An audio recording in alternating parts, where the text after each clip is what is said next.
It has been another busy week on Capitol Hill, filled with all-nighters and heated debates. A large chunk of Congress's time has been spent on, yes, the one big beautiful bill. And in fact, as most of Congress heads out of town, the House Budget Committee stays put to continue working on that one big beautiful bill. Joining me now to recap this week is our panel of FRC experts, Quena Gonzalez, FRC Senior Director of Government Affairs, and Suzanne Bowdey, Editorial Director and Senior Writer at the Washington Stand. Quena, Suzanne, thanks for joining me. Thanks, Tony. Great to be with you. Okay, Quena, let's start with you. Yesterday morning, the House Ways and Means Committee passed President Trump's tax provisions by a 26-19 party line vote. What were some of the pro-family provisions that passed in that? Because there was actually some pretty good stuff there. Yeah, there was some exciting stuff here, kind of lost in the weeds. There's been a lot of drama on Capitol Hill, but here at FRC, we want to highlight what impacts families. The child tax credit, which FRC has long advocated for doubling and pegging to inflation, came pretty close. And that's exciting to see in this bill passing out of committee and headed to the House floor soon. The current child tax credit is $2,000, depending on the age of the child and the income bracket of the family applying. That goes to $2,500 for the next 4 tax years, to make up for some of the inflation that families have been experiencing.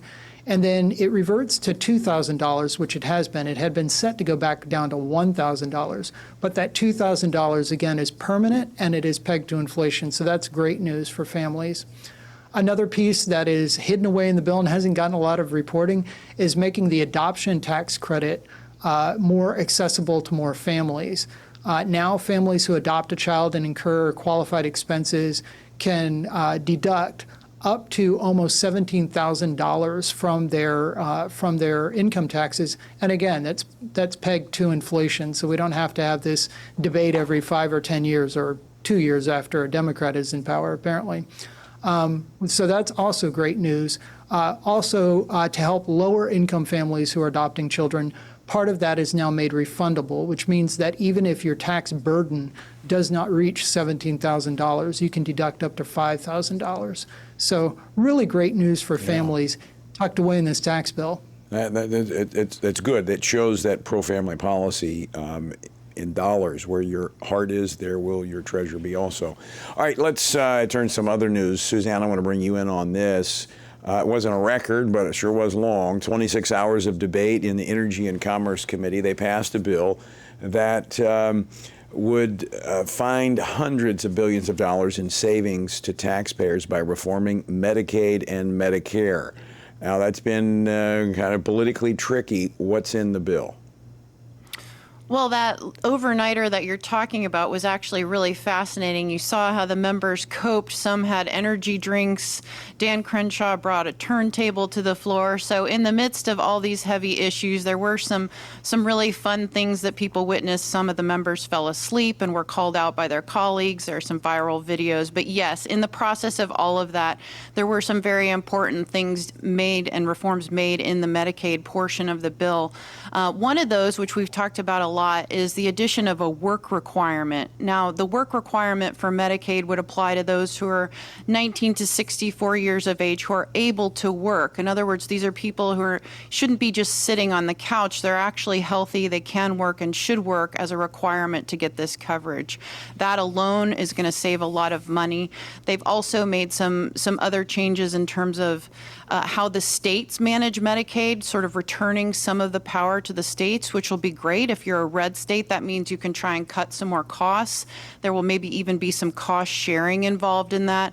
Some of the Republicans raised the idea of perhaps introducing a copay for these, and I'm talking about the expanded pool of Medicaid, to actually, bring them in line with normal health care coverage. An average American is paying a copay every time they go to see the doctor, so this would apply to those. But also one of the biggest things is that they've actually actually culled the pool of people getting Medicaid. Now, these are people that were put on the rolls under Obama, under COVID, who are able-bodied, who never would have been eligible under the original requirements of Medicaid. They've pared back that number. So about 8 million people may find that they now have to pay for health insurance. The Democrats like to say they're being kicked out of their health care, but as Quena would say, no, it's not that they can't get health care, it's just that they have to start paying for it.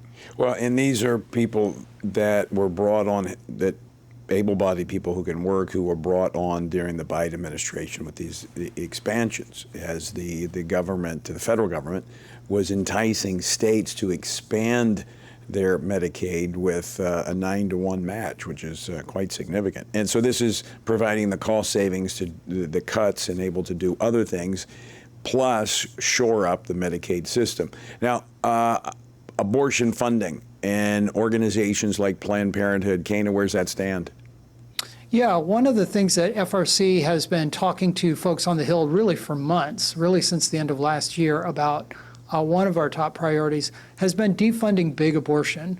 Americans are divided on the issue of abortion, but we're not really that divided on the issue of whether we should all be paying for other people's abortions. And there are very large providers who bill hundreds of millions of dollars a year to Medicaid, and who also perform abortions. The big name that comes to mind is Planned Parenthood, but there are others, believe it or not.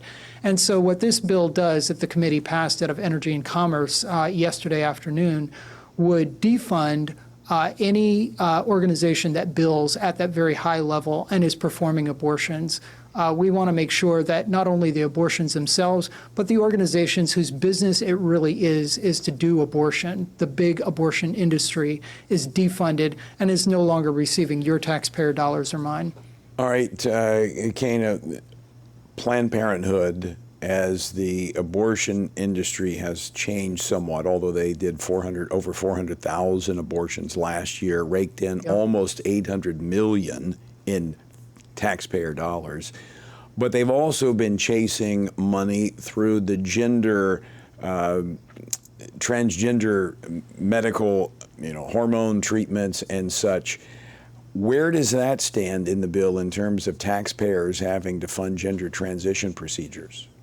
Yeah, give Planned Parenthood credit where credit is due. They know how to get taxpayer money, don't they? They've gone more and more to chemical abortion as surgical abortion has become more expensive and harder to do in pro-life states. But now they are dipping directly into this new pool of if they can't take the lives of the unborn after they're born, they're happy to transition them as minors and as adults. And there have been reports, Tony, just in the last couple of weeks, undercover video and surveillance showing that that Planned Parenthood is willing to give these out on the first visit, start hormone treatment on the first visit without certifying that a child has really seen a psychologist or worked through the issues. The goal here is to defund all gender transition procedures across the board. Taxpayers should not be paying for medical experimentation, whether that's chemical or surgical, on anyone. The bill that came out of the Energy and Commerce Committee does a lot of that. Big portions of the bill that address this issue focused only on defunding gender transition procedures that are performed on minors. But of course, a gender transition procedure is experimental and medicalizes someone for life and leads to sterilization and sickness, lifelong sickness, both for children and for adults. And that's not something that taxpayers should be paying for. Okay, so what do folks need to do? We need to weigh in. We need to thank Congress for beginning the process, right? We're still at the beginning of the first quarter here. This has many more plays to play out. We need to thank them for defunding big abortion providers like Planned Parenthood for the next 10 years in this bill. That's terrific news. But we also need to weigh in and tell them, thank you for defunding some gender transition procedures. We need to defund all gender transition procedures. If people want to do that on their own dime or do that with private insurance, it's one thing. But when you're spending my money as a taxpayer, and they can they can text Congress to 67742, as you said, or go to attorneyperkins.com and find a link directly to a form where they can register this with their members of Congress. And folks, this takes you to a link in which we will connect you by your zip code with your member of Congress. So you can go right to them. You can communicate with them. As I've said many times, our republic, it was made for participants, not spectators. So text Congress to 67742 and tell them you don't want to be funding these gender transition procedures and abortions. All right, I want to throw this out to both of you because I've seen a lot of talking heads and a lot of social media posts about this process that, why is it taking so long to get the president's America First agenda? Why do we have Republicans that are, for instance, today there was a meeting with the speaker, with what are called the SALT Republicans. These are the ones from blue states that are advocating for a higher deduction of state and local taxes, and conservative Republicans like in the Freedom Caucus. Why doesn't the speaker just say, this is what we're doing and do it? And it sounds simple, but there's been a major shift in the way the Congress is working. And frankly, it's going back to the way it was designed to work, a very deliberative, slow, but deliberative process. That's right. And go ahead. I was just going to say that's actually Mike Johnson's style. That's what he brings to the table. This morning we saw that even after last night's votes, he was gathering people who still had some grievances to air about the bills that did pass. So he brought together members of the House Freedom Caucus, as you said, members of the SALT Caucus and others, and had them sit down and talk. And I think a key portion of this is that it's called reconciliation. He's going to have to reconcile some portions of his caucus that don't agree, and he's a master at doing that, as Quena, I'm sure, was about to say as well. Quena? Yeah, I was just gonna add that this is really Mike Johnson's signature. He sort of warned us that this was going to happen when he became speaker. If viewers have not gone back and listened to his first speech to the House of Representatives as Speaker of the House, he called on members, he called on them to call upon their better angels, right? Warning us that we needed to be on better behavior than we've seen in the past from our government. That includes this kind of transparency where these divisions are out in the open. Tony, we're used to having strong men in power leading the House and the Senate and sort of forcing things in different ways and backroom deals. Mike Johnson is in many ways dealing out in the open. These warring factions within the party really do disagree, and Mike is bringing them together and putting them in the same room to talk things out. This is how Congress was supposed to function. The irony here, though, is that many conservatives are condemning this. These are the same ones, though, who criticize Nancy Pelosi for passing Obamacare, saying, well, we'll read it after we pass it. No transparency there. And those that want their member of Congress to have a voice in the process. I mean, they went for years without even allowing amendments to bills. Now the process is open. Is it ugly? Yes. Is it slow? Yes. But that's how you reach consensus in a legislative body. That's right. And that also gives the American people the opportunity to weigh in. And so that's why we've built this tool, so people can weigh in on a few of the issues that we're working on. But this slow, deliberative, open, and transparent process gives people, you and me, an opportunity to participate in the process. It's really important. Suzanne, we've got about 45 seconds left. I'm going to give you the last word here. What else do we need to be looking at? Well, I would say that we've seen some recent polling that's come out this week that's very encouraging on the Republican side as it pertains to some of these social issues. And conservatives are on the right side of defunding big abortion as well as defunding gender transitions. We just saw an AP poll that said that 66% of Americans agree that we shouldn't be using taxpayer dollars to fund gender transition procedures for minors especially. So Republicans need to hunker down on these core issues and really just stick to their guns when it matters, as these bills are sewn together into one big, beautiful one to pass on the House floor.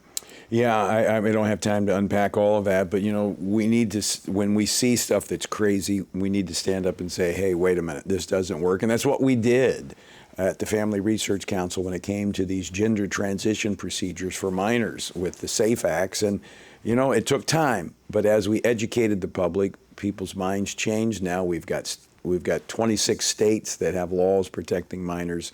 So truth will ultimately prevail, but we got to stand up and speak it. Quena, Suzanne, thanks so much for joining me today. Thanks, Tony.